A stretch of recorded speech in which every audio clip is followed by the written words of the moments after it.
think of like a real life scenario of picking something up off the ground, kind of like a deadlift, I think of It's Always Sunny in Philadelphia when Charlie and Mac are no, you gotta lift with your back more. Don't use your legs at all. I say that all the time, especially to strangers, because it's like they probably don't get the reference, but it's still funny because it's obviously not everything. Everything you're not supposed to do. Yeah, and you gotta jerk, you gotta snap it. Yeah, quick jerking motion. That's how you're supposed to deadlift. Welcome to the Unrelenting Pressure Podcast with your hosts, Ryan and Hunter. Yeah, I don't know. I was helping the one kid at the gym deadlift today, and he sucks at deadlifting. And I know I was helping you deadlift, and I keep trying to teach, like, because it's an unnatural movement if you really think about it. Because I was trying to explain, like, when you sit on a toilet, like, you kind of just squat down and then plop yourself down. But, like, the deadlift isn't that. It's a hip hinge. And there's not many movements that you would do in normal everyday life that you're really hip hinging.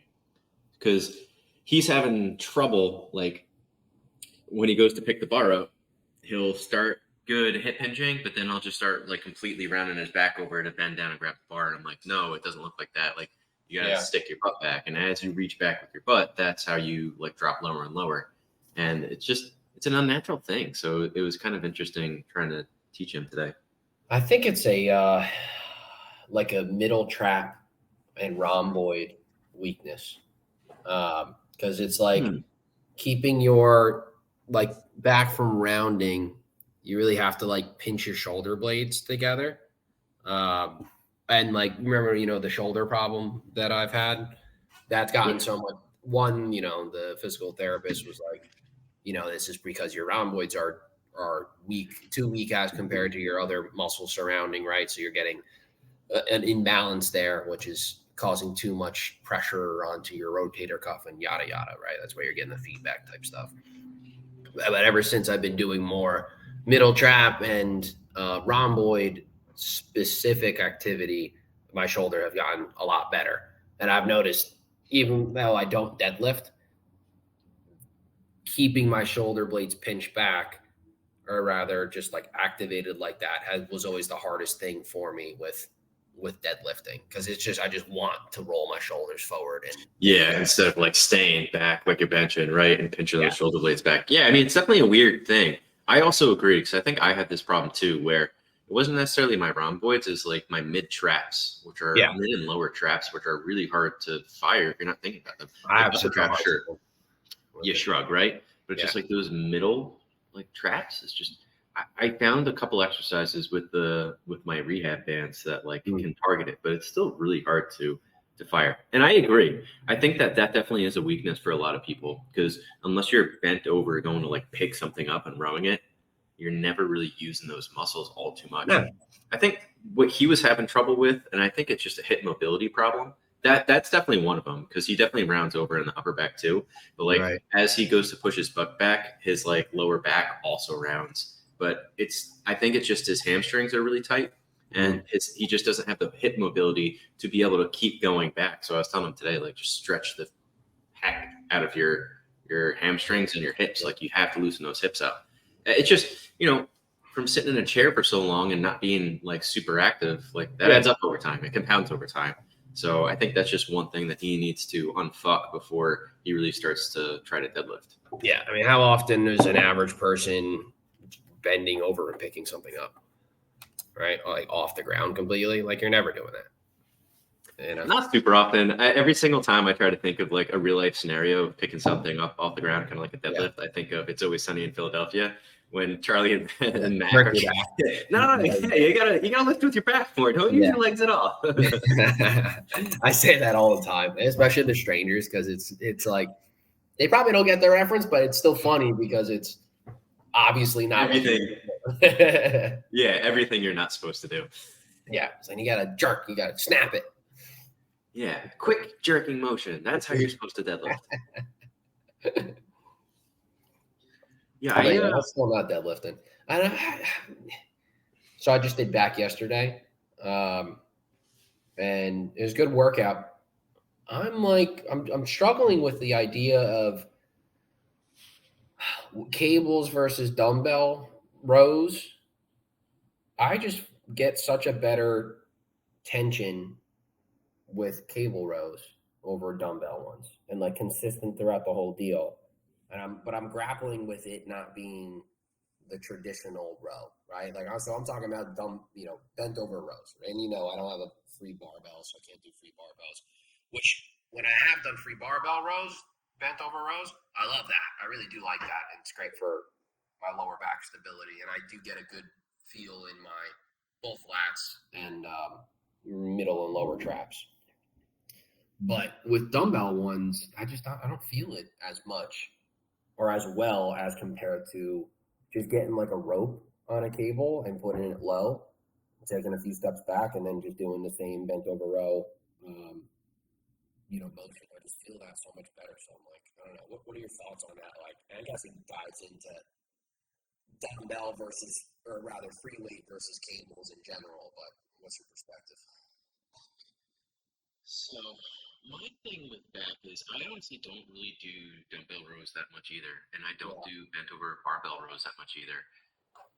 And I think it's just because I have a little bit of a shoulder mobility problem for the bent over barbell rows that I'm always like I don't like that. A little bit lopsided when I'm doing it, and I'm not working it symmetrically. A lot of what I've been doing has just been like machine rows. I've been doing machine rows for horizontal rows, right? Because I split it into vertical and horizontal. Right. So for vertical, obviously lat pull downs and pull ups, no problem there. But when I'm doing the like horizontal stuff, I usually just stick to the machine. And I've been having trouble doing cable rows and getting a good back pump. So I think the best way that I would answer your question is however you feel best, whatever you can get the best contraction, I think that's going to help you out the most. And second to that would be just don't throw the weight. Be very conscious of when you're doing it, squeeze really hard. Because I've noticed a lot of people when they'll do rows, and here, maybe I'll try to move back with the camera. A lot of people do rows, they'll only move from like here to here, and then they just carry the momentum all the way through. Sure. Don't do that. Really try to like just squeeze the entire time and get a full contraction. Because that's one thing, especially with like pull-ups and lat pull downs. Like people are doing lat pull downs, they're throwing their whole body and they only get to here, and then the rest of it's just carrying the momentum, and you're not actually squeezing that muscle. So that's my thing is like squeeze through that full range, and then whatever you think you get the best contraction, I think that's probably most important. Yeah, I'd agree. I you can get so much more momentum with dumbbells and free weights in my mind than cables. Like I think you can absolutely, and to your point, right?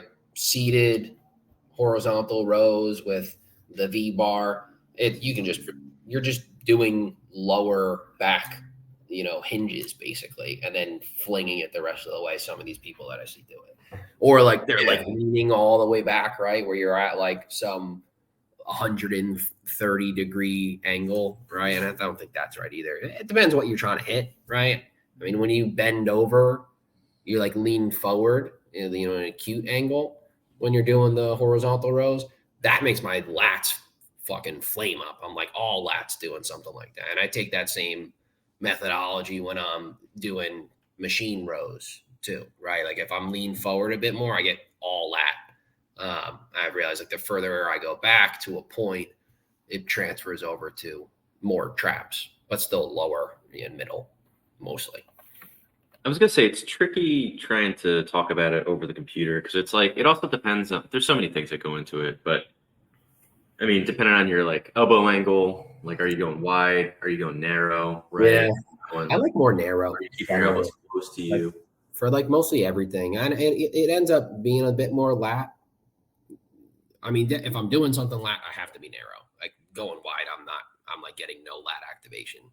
But especially for like scapular, movements, right? Just trying to pinch back too.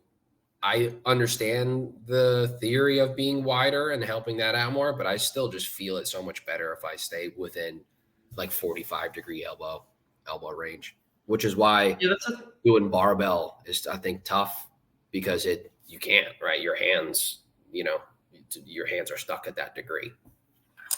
Yeah, I think that's the tricky thing. And it's good to mix it up every once in a while. But where the trouble comes in is that if you're doing a new position that you should be working on to get stronger, right? Because let's be honest, trying to hit your lower traps and trying to hit your rhomboids, they're very similar movements you need to do, but you need to and they fire very similarly. But if you're trying to concentrate on one to get it stronger, like it's hard to swallow your pride and do the lighter weights and really get that muscle to fire. Yeah. You know what I mean? So I've done bent over barbell rows and like have gone super light and gotten really good contraction, but with only the bar, no weight on there. Yeah. And it's like, to some respect, it's kind of demoralizing. It's not fun either, because it's like, who wants to sit there and do bent over barbell rows with just the bar for 20 reps to really squeeze it? It's like, that's really boring compared to, I can go over to like oh man, I can't even think of, what do you even call it? What, like a machine row? T-bar rows. Oh, T-bar rows.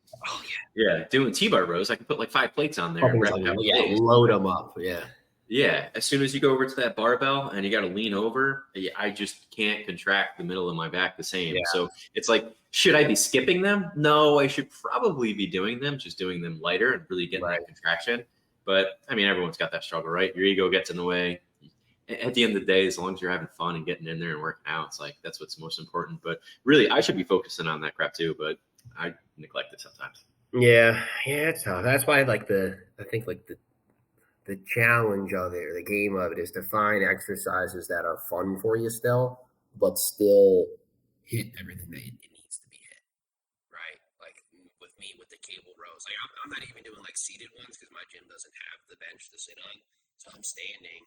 And it's not even necessarily horizontal. I put the slide all the way down to like the lowest setting, so it's more a bent over row.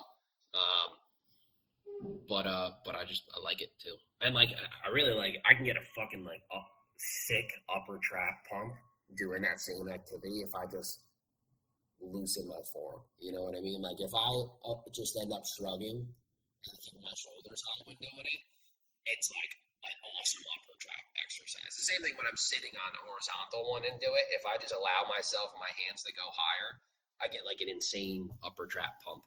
But that's cheating, right? That's like cheating in the exercise. Like I'm avoiding the muscles that I really should be hitting, but it's fun sometimes. Yeah, I mean, it's interesting. I agree. It's just like, as long as you're having fun doing it, like that's probably more, but like, having fun, just getting into the gym and moving, I think is the most important part. But yeah, the more and more specific you get, like, could probably be trying to focus our weak points instead of doing what we're good at, because ultimately bringing those weaker muscles up to strength will get us way stronger overall. On the Gallup theory. Gallup theory, like philosophy. It's like a work thing, so it's a book that you should probably read, the business book. It's called Gallup Strengths Finder. I forget who writes it, but so my company's like entire culture is founded on this, right? And instead of doing what most people do with what you just described out, which is, focusing on your weaknesses so that it brings them up to the same par as your strengths and you're a more well-rounded individual, they're like, fuck that. Focus on your strengths. Your weaknesses are always going to be your weaknesses. Just focus on leveraging your strengths for the best that they can be leveraged. Which I think is an interesting philosophy. It's kind of very counter to, I think, what is the traditional model of work on your weaknesses and, lean on your strengths, right? Yeah, I don't know. I've gone back and forth on this one because I was actually just thinking about this today, and I feel like it's very similar to like the 80-20 principle and Pareto's law. But I mean, I was even just thinking about like leveraging whatever you're good at, because that's going to get you your greatest returns, right? I don't know if it applies specifically to the gym. I think the gym is different because I think it's different. You're only going to be as strong as your weakest link. And if you're going to deadlift 800 pounds, but your grip can only hold 500, well, you're never going to deadlift 800 until you work on your grip. You know what I mean? But I think it's very important. And I was thinking about it from like a career standpoint, where it's just like, if you're a really good communicator verbally, like you're wasting your time trying to be a good like writer. You know what I mean? And just like, you could work as hard as you want to be a good writer, and you could get good at it, but it's just like, wouldn't you rather double down on being a good verbal communicator, because that's going to get you way further if you're naturally talented at it. Sure. Yeah, I mean, so I feel like it's hard kind of finding what your strengths are, though. And I think one example I was saying is that you need someone, if you can't find them for yourselves and figure out what you're good at, you should have someone else go like, hey, you're really good at this. You should really just keep following through with that. And then that can give you some guidance on like whatever your strength is. Yeah. Well, that's the importance of a mentor, right? Having that outside perspective. It's great to be introspective, but having the outside perspective to bounce that off of is important, right? It's impossible to see yourself from an outside view completely. Yeah. I mean, I definitely agree with that. You don't necessarily need a mentor, though. You could just have someone like a friend just come through and go like, hey, you keep trying to do this. Why don't you do this instead? See what happens. Yeah. I mean, that's doing mentor like activities, but in a casual way, right? But that's true. So I've been obsessing over buying a ship and pack company lately. Oh, yeah? Or pack and ship company lately. How's that been going? It's been consuming. It's like a... I'm like, it's like the classic, instead of working, you're looking at realtor.com or Zillow and looking at houses. It's like the same thing, but with like buy, biz, sell, and just running numbers on them. Like, oh, if I got it for this, if I financed it this way, I can do these things, looking at YouTube videos. It's fun. I still really like the idea. But I realize it might not be super healthy. You know what? I said fuck that, though, because it's like, dude, whatever. I mean, I feel like we've talked about this, like with the book thing, right? Like I kind of just go wherever my interest is. Right. Now, the hard part is being consistent is going to get you better results the longer you can stick with it, right? Yeah. But in some respect, it's just like, if it's all in the same theme, I feel like it's good to keep exploring that. And like my example is like a lot of this social media stuff I've been trying to do, right? Like I started out like hyper-focused in YouTube and then kind of shifted to Instagram and then shifted to TikTok.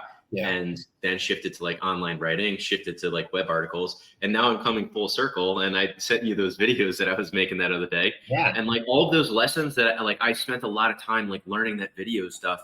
And it was super hard and really frustrating at the beginning. I went and just threw something together in like 30 minutes and it came out like pretty good. And I'm like, wow, all those skills weren't wasted. Like I actually did learn a lot. Yeah. And like I did grow a lot from it. So it's just like, it's still in the same like theme of what I'm trying to do, but I kept shifting my focus a little bit, but it's still kind of all in that same arena.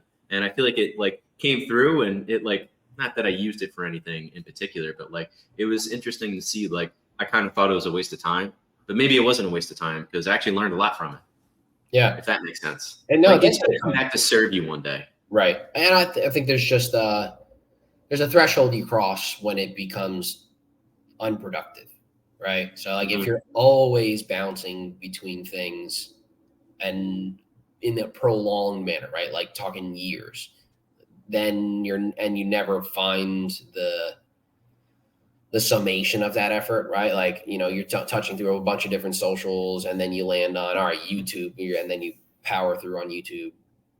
That's good. Right. And that maybe that's over several years that you do that. But if you're always bouncing around type of deal, and it's probably a little bit, it has to be a little bit more general than social, right? Because they're close enough to your point, right? Like they're all similar field. But if you're bouncing around between social and buying a company and climbing the corporate ladder and going back to school, like if you're bouncing between all of those ideas and if you're not taking action on any of those, well, then that's like debilitating, right? Then you're just, it's, well, Alex Hermozi says it, right?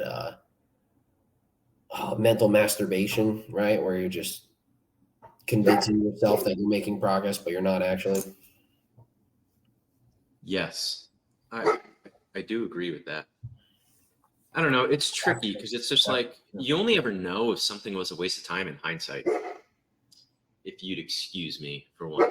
He's really into it. Could you stop, please? Thank you. I'm doing a podcast with my friends. Can you lay down? Thanks, buddy. Anyway, sorry about that. I lost my train of thought. Talking about Alex Hermozi, mental masturbation. Oh, yeah, because I've been thinking about this a lot, right? And it's just like when you're going through trying to do something new, you don't know if you're going to get the outcome that you're kind of thinking of, right? So it's hard going through that only because you don't know if it's going to be worth your time, right? So if you went through this entire process and it took 5 years and you got out in the end and you had nothing to show for it, you'd be like, wow, that was a giant waste of time for 5 years, right? But what if you took those skills that you learned in that 5 years and it completely turned into something else and then it ends up doing awesome? Then in another 10 years, you might be like, wow, that was the best thing that ever could have happened to me, right?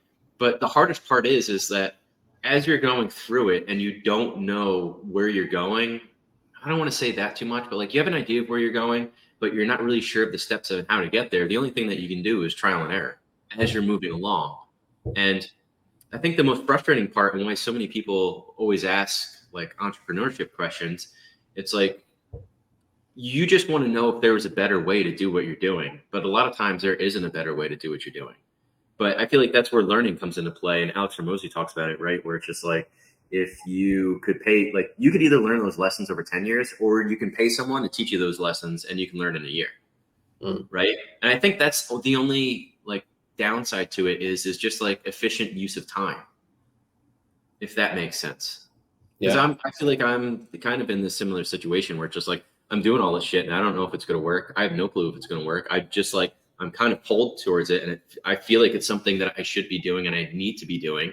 But I also have no clue if it's going to end up working. But you're never going to know if it ends up working until you just follow through the entire thing, right? But as I'm going through this, it's just like, all right, well, what's my time horizon? 5 years, right? It's just like, well, what if I do this for 5 years and nothing ends up happening from it? It's like, well, that was a giant waste of time. Now, what if I reached out to someone and paid them $10,000 and they showed me exactly how to do everything? And maybe instead of 5 years, when I accomplish everything that I'm hoping, I say accomplish slightly, but whatever that even means, I don't even know. Right? But what if instead of 5 years, it takes 2 years?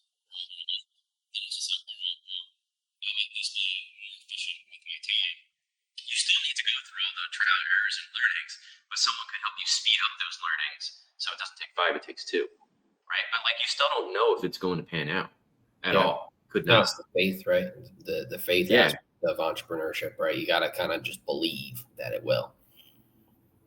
Yeah, but I mean, that kind of goes back to the mental masturbation a little bit because it's just like I obsess over a lot of these things and I put a lot of time and energy into them, but I don't know if they're going to work out at all. Like I spend a lot of time thinking about these thoughts and I might not ever get a return on this investment.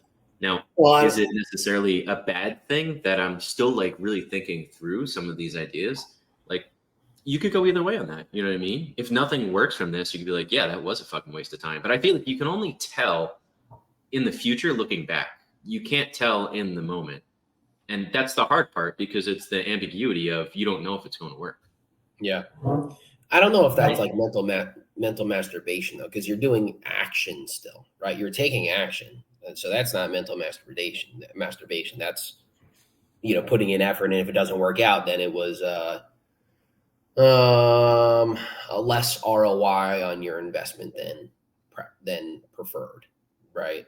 But you didn't think about doing this and then never did it. And then you don't know, right? That's mental masturbation. You endlessly search or research and educate, and then you don't take action, right? That's how I classify that. Yeah, I mean, that's a hard one. That's a hard one. I mean, listen, man, looking at houses is fun. It's fun, right? It's fun. But I also, there was a really good book. I think it was Tom Tracy's book on the art of selling. I think that's what it's called. And he was talking about like when you're a salesman, and I think this is true for a lot of things. Like, and we've talked about this before, where just like you need to desire things, and that desire for more or for better is what drives you forward and puts you into action. But when you're always desiring things that you don't have, it kind of makes you upset and depressed. So how you counteract it is you go to being grateful for all the things that you have. But if you're always grateful, then you can become content, and then you don't take action because you're happy with everything that you have. And it's that paradox of fulfillment, right? But I feel like desiring things that you don't have is a very strong driver for putting you into action. So it's like if you could leverage that and make it put you into action, then I guess to your point, right? It's not mental masturbation. And sometimes short term, like in the moment, you're looking at these things over and over and becoming kind of obsessed with it. Just like maybe one day that will put you into action. You know what I mean? But you're not going to be able to say that until it does eventually put you into action. Because maybe tomorrow looking at that page is the next day that you need to go, fuck it, I'm going to do it. I'm going to buy this shipping company. You know what I mean? But you don't know it today because today you didn't take action. But tomorrow you might take action. It's very hard. It's like a very like nuanced gray area. And it's really interesting to talk about because it's like there's no right answer. That's the hard one. There isn't no right answer. Really. Because I mean, we could even spin this back into fitness too, where it's just like I go to the gym 7 days a week and work out for 2.5 hours because I'm trying to stay healthy. I'm trying to stay fit. And I could get, knock on wood, I could get cancer tomorrow or get hit by a bus tomorrow. Right. And it's just like, what was working out 7 days a week for 2 hours a day, like to keep me healthy? And then did it really matter? Yeah. And just like, I guess in the grand scheme of things, it didn't, but like it mattered to me. Yeah. There's always the worst case scenarios other than that too, right? Like you could have got hit by a bus earlier, or you could have had a heart attack, right? Or killed yourself because you didn't look how you liked and you didn't have good self-image, right? And all that kind of stuff, right? But I get your analogy. So, hold on a second. I'm going to go off on a little side tangent because I was listening to the Tim Ferriss podcast yesterday, and he had Morgan Housel on, who wrote The Psychology of Money. Oh, okay. And in the podcast, he opens up to a story he was telling where when he was 16 years old, I think he lived out in Lake Utah or Lake Tahoe. Okay. And he was like 16 or 17. I guess he was 17 because he could drive. And him and two of his buddies went up to the top of a mountain, and they would go into the out of bounds area, go under the fence, and then ski down in all the fresh powder where you're not allowed to go. And then they would go down to the road and then hitchhike out. So he's telling a story of this one time. They did it all the time. He's like, this one day, he's just like, we cut through the ropes and we start skiing down. And next thing you know, like there was snow underneath of our feet as we're going down. And there's like a tiny mini avalanche that came up to our knees. Wow. And he was just like, oh crap, like that's crazy. I can't even believe that just happened. So they go all the way down and then they're going to hitchhike out. And when they get back to their car, his two buddies were like, hey, we're going to go do another run. Do you want to come? And he was just like, nah, I don't really feel like going. I'm just going to go back home. And he was like, any other day I would have went with them, but he's just like, I have no clue why. Today just decided I don't want to go. I'm just going to go back home. So he ended up going back home. And then turns out he found out the next day that his two buddies went back up, went down, got caught in an avalanche, and they were trapped 6 feet under snow and they died. Oh my God. He was just like, I have no clue like what possessed me to not go up that other, like for that other run. He's like, every other time I said yes, but this time I said no. And it's just like, it's crazy to that point that it's just like that one tiny action that you didn't even put any thought into could be the one thing that like changes your life forever. And you have no clue. Yeah. I hate that. I hate how pivotal an individual moment can be. I hate it and love it, right? Because like, it can go either way, but it's a high stress moment, right? And what's scary about it too is like, it's not just the stuff that you don't think about, right? Like this guy, like what possessed them to not go up that one run, right? And that's crazy, right? But then there's also other opportunities where you put a shit ton of thought in it and it's still just as pivotal, right? Yeah. Like, spend hours researching XYZ, right? A business that you're looking to buy, hours and days and money and stuff. And then it's all hinged on the decision of whether or not you do it or not. And then that's still just as potentially pivotal to your life. So the compounding effect of decisions is overwhelming at times, right? Yeah, it's interesting because I put some thought into this too, where it's just like there's so many things that you're not even aware of in the moment that could be pivotal moments for the rest of your life. But you only ever know when you're in the future looking back that like that thing meant a huge thing, and it could just as easily could have went the other way. Yeah, I think you don't know that in the moment. I think you know it in the moment. Think so? A lot of times. Yeah, I mean, when I think about school, right? So even starting like middle school, right? When we're like 12 years old or so, and maybe you didn't have the same, I don't want to say like foresight, but the same like realization that, all right, freshman year of high school. I got to get good grades. I got to get great grades freshman year of high school so that my GPA isn't low going into sophomore year when I have to make it up, and then I got to make it good in sophomore year, junior, blah, blah, blah. I have to be as close to perfect as I can in high school so that I can get into the best college. And then once I'm in that college, I have to be as good as I can to stand out within college so that I can get the best job or a good job out of that, so that that job sets up the rest of my life so that I'm not a bum in the rest of my life. Because if I don't do that, then I won't have a good family and so on and so forth. So like it all trickles down to me getting a good grade freshman year of high school. If I fuck that up, it does materially impact the rest of my life. Maybe not in as big of a way as it feels in the moment, but there is the realization of the trickle down effect of small decisions happening early in time and how that really just domino affects the rest of your life. And I think that's what they call anxiety, right? I think that is what they call anxiety. Oh, Hunter, our paths are much different. I'm going to say that just about all of middle and high school was me trying to figure out how I don't need to do my homework and still get a grade to pass. Yeah. And that's about the extent of it. And then as it progressed in high school, it was, all right, where can I go and get drunk the entire weekend? Yeah. And that was about it. Not too much thought put into great many things. I had those thoughts too, but man, it was a lot of, all right, and then I got to do, all right, which extracurriculars do I have to do to pad the portfolio or, the application for college and all that kind of stuff too. But sorry, you were talking. Go ahead.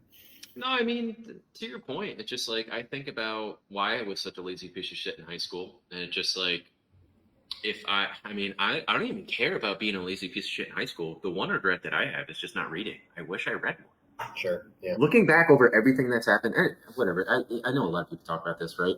It's just like, am I upset for everything that I've ever done in my life? Like, kind of no, because that's what's led me to be where I am right now. But It's just like the one thing that I do regret doing is reading. I really just wish that I had read more when I was younger, because I've read whatever, like the 20 or 30 books in the past 2 years, and they've been like life-changing. And I've just grown so much from them. And I'm like, well, I started that when I was 30. Imagine if I started when I was 20. Imagine if I started when I was 16. And it's just like, I could have so much knowledge in this head. And, I think Alex Hermozi is a really good case study, just because he did that. He was 20 years old, graduated from Vanderbilt a year early, and he was just a tenacious reader and a tenacious learner, but can't talk today. Moved out to California, started gym, and he was through his 20s doing that. And just almost for all of my 20s, I was just looking for the next place to get drunk and party, really. I wasn't thinking about any of that. It wasn't until I turned 28 or 29. I think you froze on me, buddy. Oh, you're good. Yeah. It wasn't until I was way, way older until I started figuring my shit out. Now, the flip side to it is that I could at least say that somewhere in my life, in my late 20s, I at least had something happen that made me turn things around and try to do better. Right. I don't know what it was. Honestly, I don't really know what it was. Actually, you know what? I think I can kind of put a finger on it. I was failing out of college at Brookdale Community College. I had F's in all of my classes, and I failed an entire semester. And they were like, if you retake these classes, you can get the average of the 2 grades. And I'm like, all right, well, I don't want F's on my fucking transcript. So I was just like, I need to retake all those shitty classes that I was taking. So I was right there. My parents were paying for my college. And I went, this isn't fair to them that they're paying me to fail out of school. I was like, because they're paying for these classes. And I was like, fuck that. I was like, if I'm going to fail out of school, I was like, I'm going to pay for it. And then when you start actually paying for things and you know what the value of your money and time is, you don't fail out of things because you go, holy shit, I'm not spending $5,000 to fail all these classes. Like, why would I even bother taking them? I could put those in my pocket. So that's when it turned around real quick, because I started paying for things and I started taking responsibility for a lot of things. And then that changed my trajectory. Now, what instilled me to say, I'm going to pay for all these classes and it's not fair to my parents? I don't know. I could have easily just kept going and failing out of classes until I got kicked out, but I don't know why I didn't do that. Morals, I guess, right? I don't know. I think it was we all have those mental struggles. But I think for me, I remember sitting in the mirror going, well, if I think that I'm better than everyone, but I'm failing out of Brookdale Community College, like maybe I'm not. Maybe, And that's like, that's a big self-reflection. interesting. Yeah. Like, interesting. Okay. Maybe I'm not good. Maybe I need to go back to square one and then start building from the ground up and actually be able to pass a class, intro to history or something stupid before I can, start getting ahead of myself. Makes you think of everyone thinks that they're the hero in their own story, right? Mm-hmm. And then and then you have a realization like that, you're like, fuck, maybe I'm just a side character, right? It's funny. Don't even get me started on that. One of my biggest fears, which you could still never tell if it's true. I don't know if I told you this, but one of my biggest fears is like, you're going through your entire life, like you are right now, interacting with everyone, and you're charismatic. So, you have really engaging conversations with people. And to some respect, like when you walk into places, like not that you feel like you're the life of the party, but you feel like you contribute to whatever group you're in.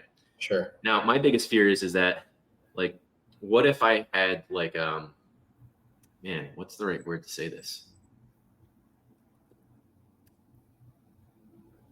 Hold on a second. Let me chew on this. What if I had special needs? And I'm going through my entire life navigating this, thinking that I'm normal, but I'm not. And that freaks me the fuck out. That really gets like under my skin and freaks me out, because you'd have no clue that you're navigating this world, but people are just like kind of treating you differently, but you don't realize it because you think that you're you. That really freaks me out, and that really drives me nuts. I've had the same exact thought before, for many years too, and it's still there, right? It's always still there. Yeah. You don't know what you don't know, right? So like, if you can't know if your reality is not the reality, right? You just can't know. There's no way of knowing. It's the same thing to as that like point. Simulation theory, right? Like we can't know if we're in a simulation or not, right? I can't know that this isn't all a dream for sure, right? That we're not in some coma and this is going on, right? That's just like the question your entire reality. And then you're like, no, I got to work in the morning. Let me try and forget about this so that I can progress my life. Well, I feel like it also goes down the rabbit hole of like, you exist in the world that you perceive. And you can perceive the world however you want. Yeah. Right?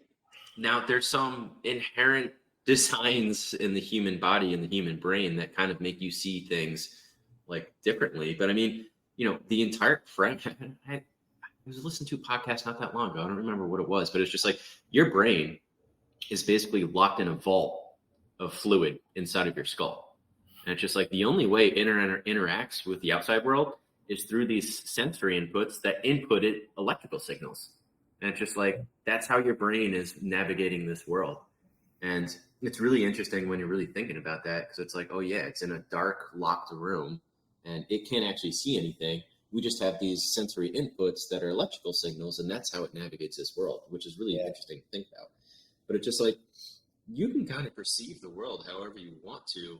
We just tend to perceive it from a survival standpoint, and that's how much of our existence really is. It's like, especially like attention. And what do I mean by attention? What I mean by attention is like a lot of our visual cues and hearing cues are based off of, is there danger imminent, right? So if you see things moving around really quick, if you hear a rustle in a bush, if you hear a really loud sound, it's all just signals to you that, hey, something's up. You should be like very focused on it. But the problem is that in our modern day, like we're not threatened by anything. So we still get triggered by those same cues, even though there might not actually be a threat. And like it puts us in the fight or flight mode, and then makes it really hard for us to focus on something that we actually need to do, right? Because if you're trying to type a paper and have a lot of thought and focus going into it, but you always hear like leaves rustling in the background, like that could trigger you to unfocus because you're worried about something being in the leaves. Super interesting. But it's just like, that's how we kind of navigate the world, is off of that ancient biological like programming. And, I was even just listened to a podcast the other day where it's just like, in today's day and age, like we still have this ancient programming, but we've developed so quickly over the past 100 years that like those same programming just don't help us today. And that's why a lot of people are struggling, which I agree with a lot. I'm trying to think about if I agree. I know. I said a lot. Help us anymore. Well, like the brain locked in a dark room is a good, I don't know if analogy is the right word or not, but like a good framing of it.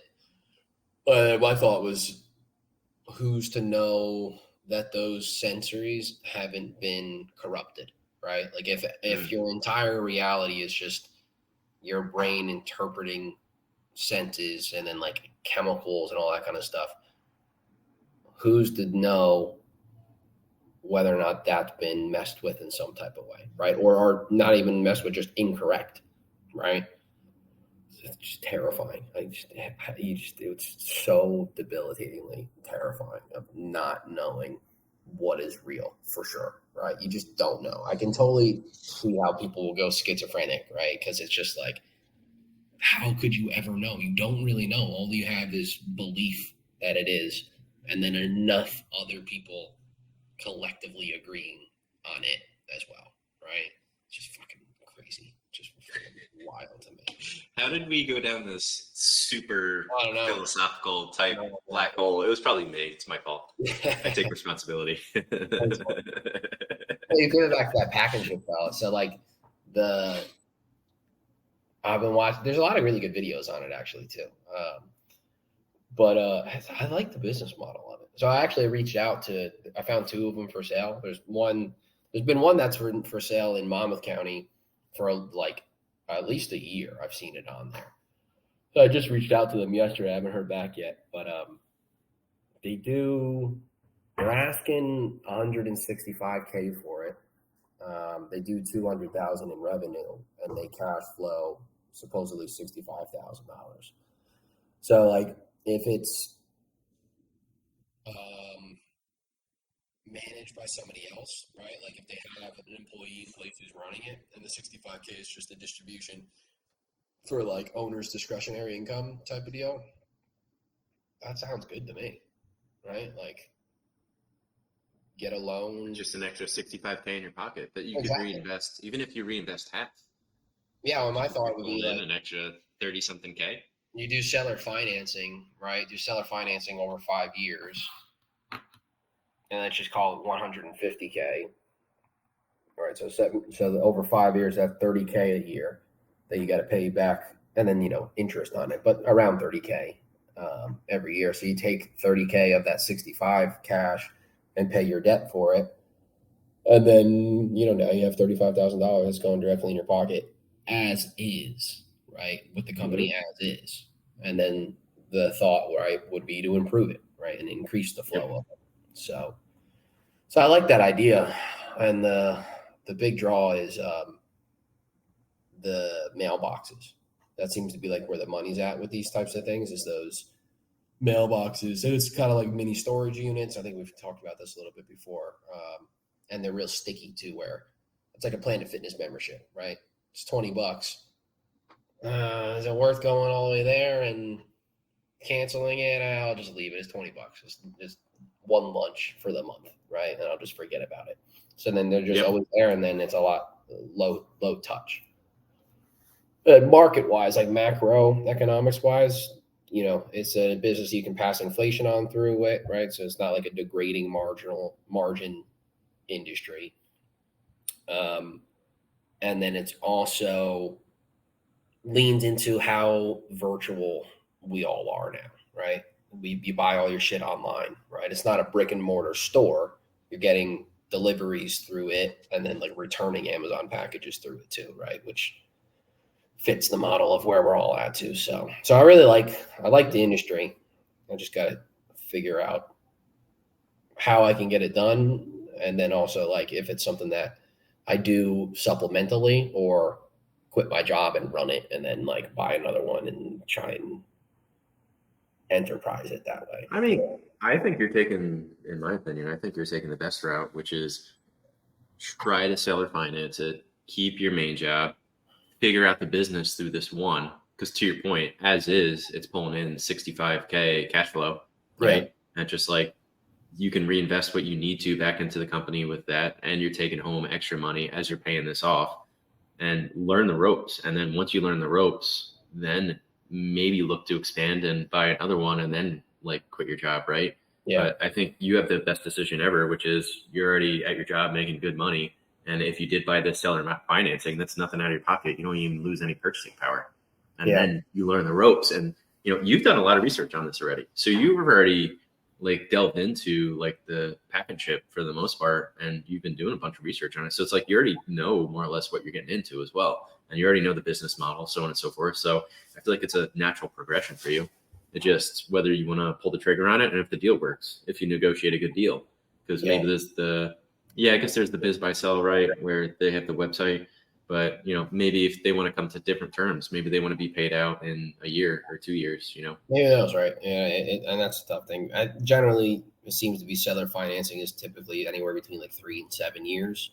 But with the small amount of money that it is too, like if I was the owner, I would be like, I don't want to like sell it. Just give me the $150,000 and, get out of here type of deal. But it's hard to say. Can you hear that?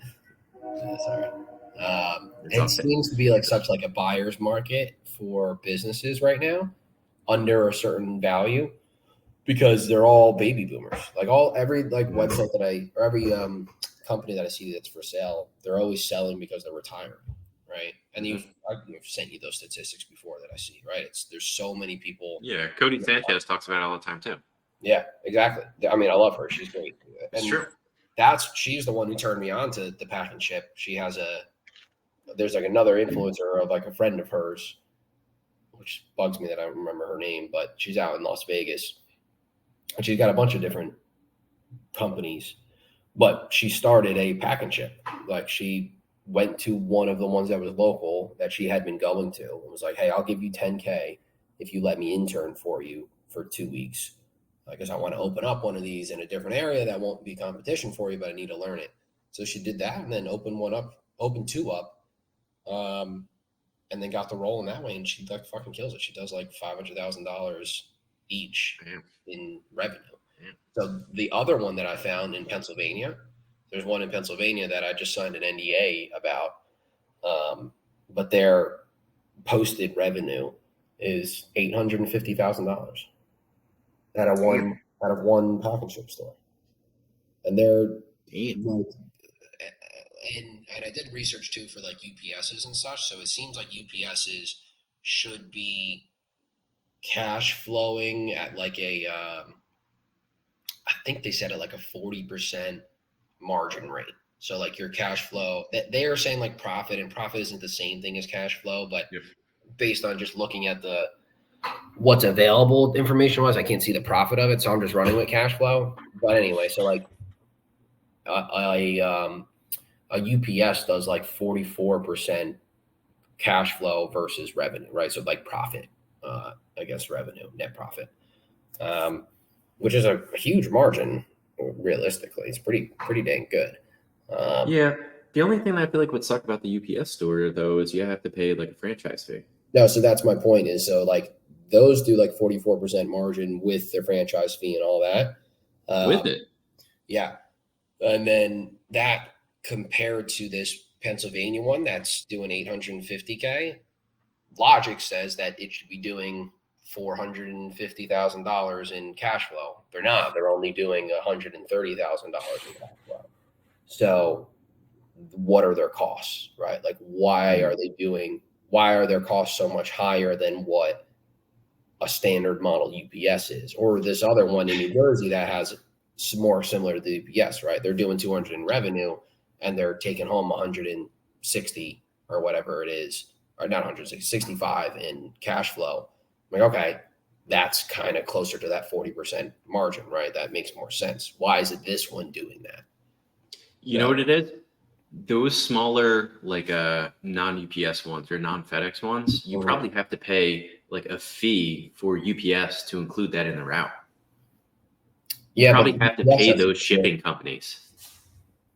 You do? Well, you get paid by the shipping companies. So that's how it works. You get, and most of the money isn't actually in the parcel and like the actual shipping, but you get So the three major providers, right, is USPS, and this is in order of money you make as a pack and ship at the lowest to highest. USPS, you get like nothing.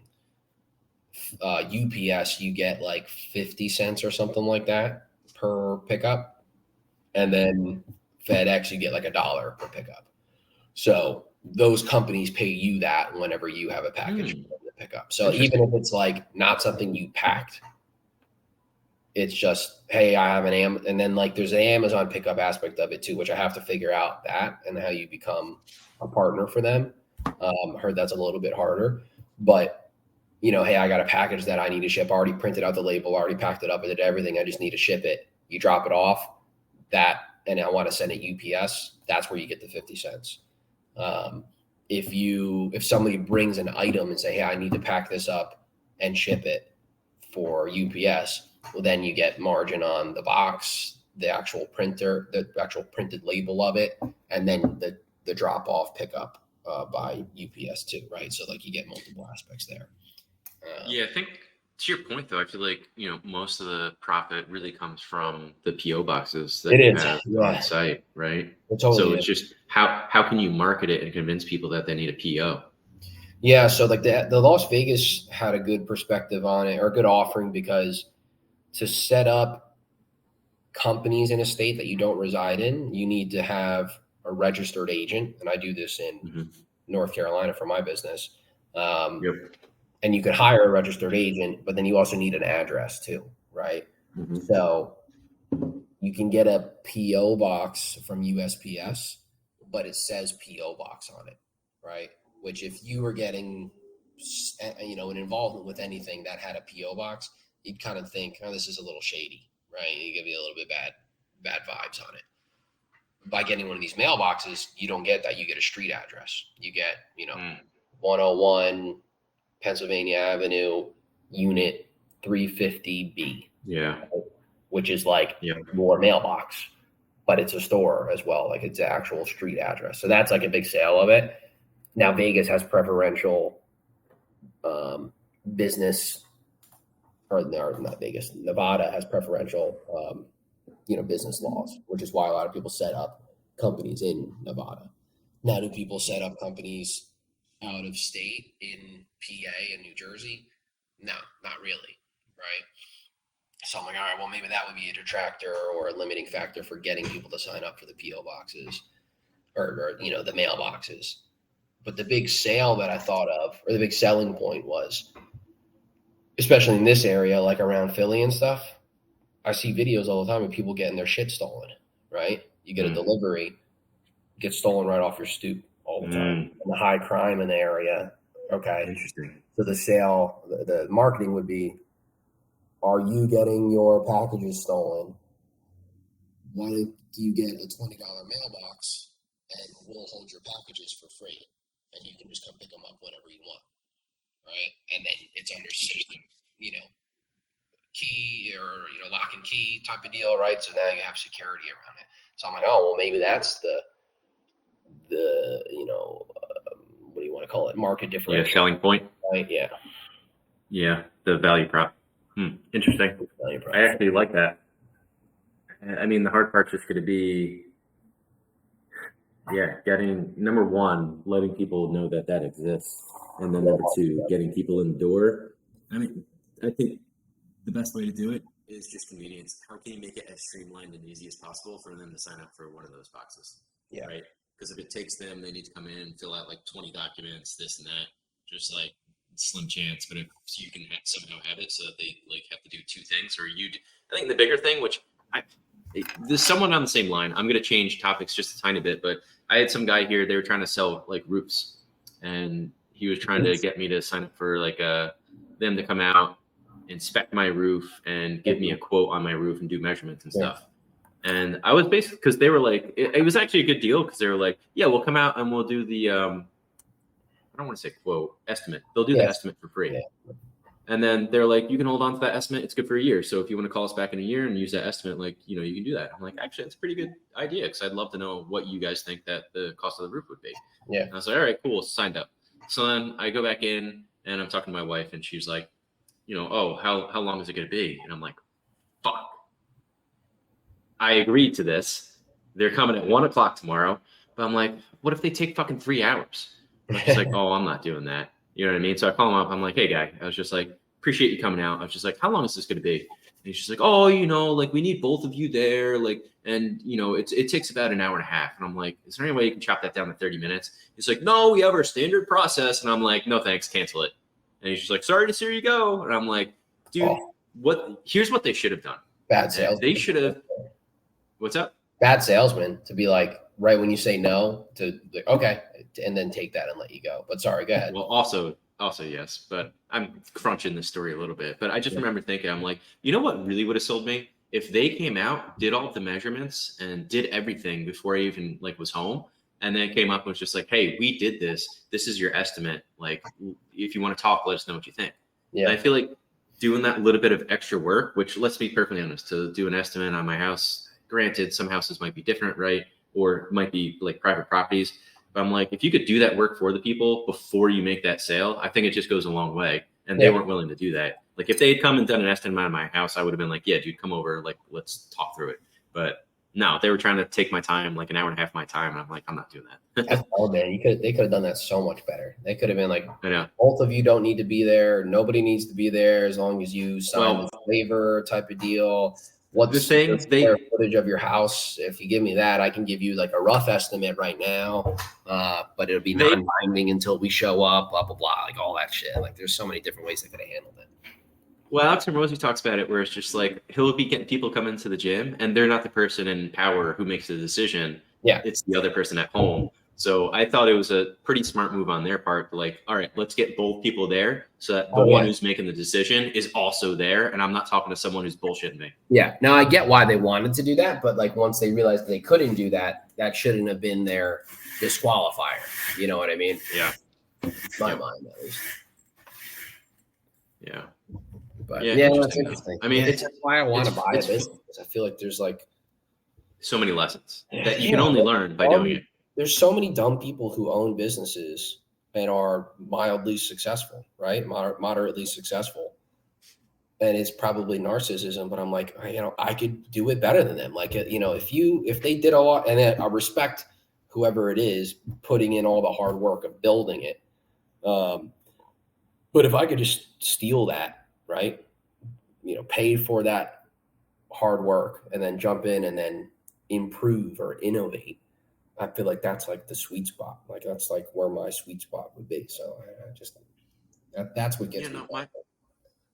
My problem right now, and much the similar problem, right, is I feel like you need to be calculated in some respect, because if there's some argument that if it's cash flowing good, then it would be worth it.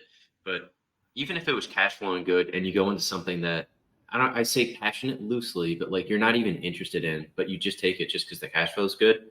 It's just like, wouldn't you rather do something that you somewhat enjoy doing? Now, granted, running the business and the whole business aspect could be something that you like doing. Yeah. But I feel like for me, it's like, I don't want to dive into something that I have an inkling of interest in just because it's really good money. Like, I want to be somewhat interested in that topic and then also enjoy the business part of it. Right. So the trickier part is like, you're never going to fully love everything that you do. That's always the crux that a lot of people say. But I feel like you need to be somewhat interested in it. Yeah, I know we've talked about Alex Hermozi a lot today, but he has. Thank you, Alex. Yeah, if you ever listen to this podcast in 20 years from now.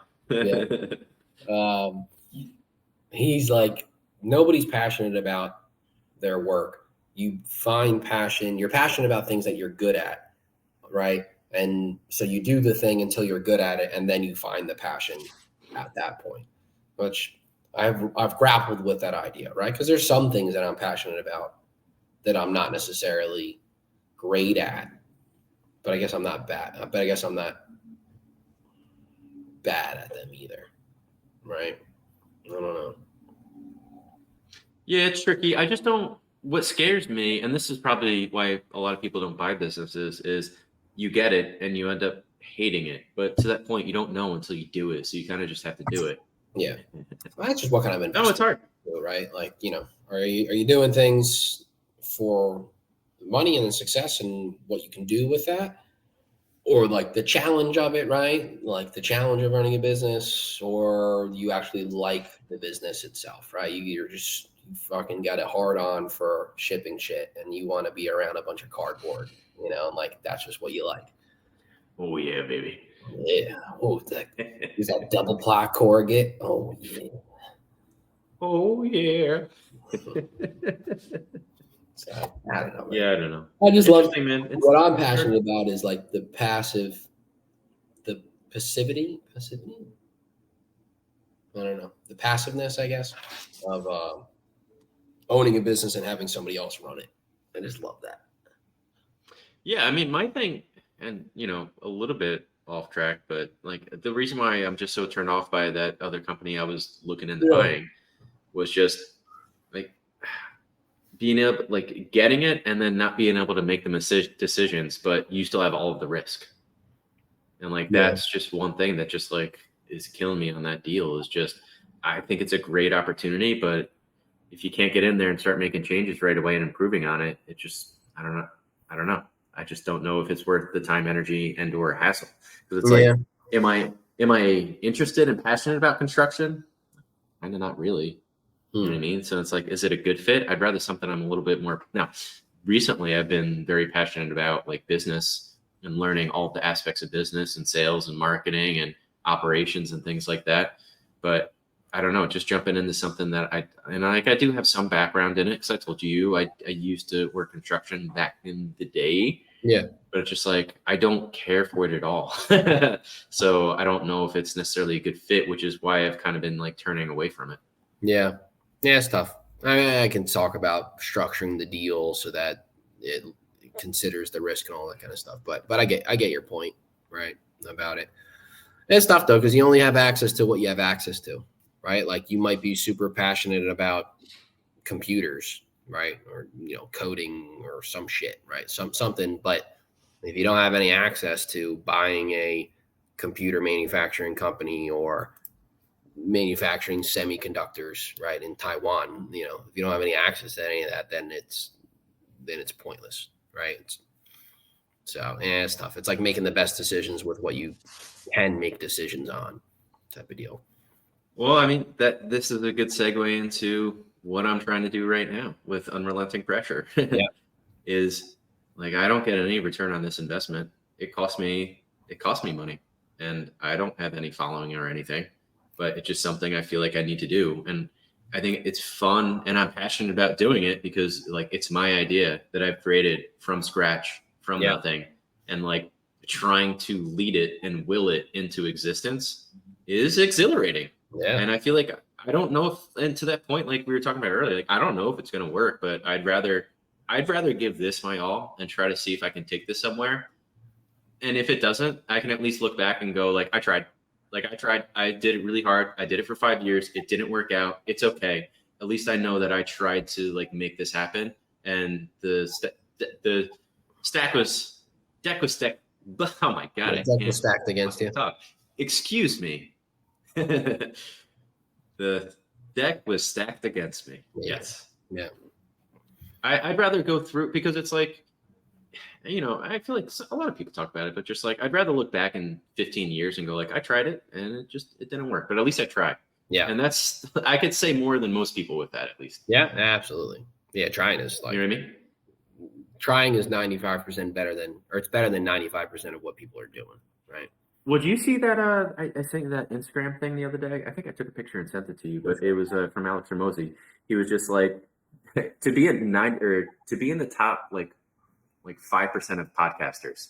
He was he was like 90% only make one episode. And then it was like 5% only make 9 episodes. And then the top 1% make more than 20 plus episodes. Yeah. Yeah. And I was just like, that's literally just like, keep the ball rolling. Just keep doing it longer. You keep getting better at it. Right. You keep having these ideas and you keep growing. And I think that's the bigger thing. And, I feel like it's embarrassing to say, but I've been at this for like a year at this point, which is kind of crazy. Yeah. Still don't have anything to show for it. Never will, but you have stuff to show for it. It's not there yet. You got a website. You got people who visited it before. You got a lot more social presence than you did a year ago, right? It's movement. It's just not as far as what success looks like in your mind yet, right? Yeah, I mean, that's true. I suppose it's something, but it's just something. I feel like I need to do it. I feel like it needs to be done, and this is what I want to do: is help people. And if I can help people through this channel or through some means of it, like that's what I'd rather do. Yeah, that's what I want to do. So if I can make that happen, heck yeah, people, come help me. Even though you're not watching this. If you made it through an hour and 4 minutes to hear me say that, then thank you so much for listening to this. You're awesome. And you're going to I'll send you 5 free t-shirts. But I highly doubt anyone's going to listen to it for an hour and 5 minutes, unless maybe this channel explodes out of nowhere and in 5 years people are listening to this. That's a humble beginning episode. Yeah, that's funny. But all right, I think this is a good spot to stop and go our separate ways. So thank you, buddy. I appreciate this conversation. It's always good to get with you and catch up. So yeah, you too. Until the next one. Absolutely. See you later.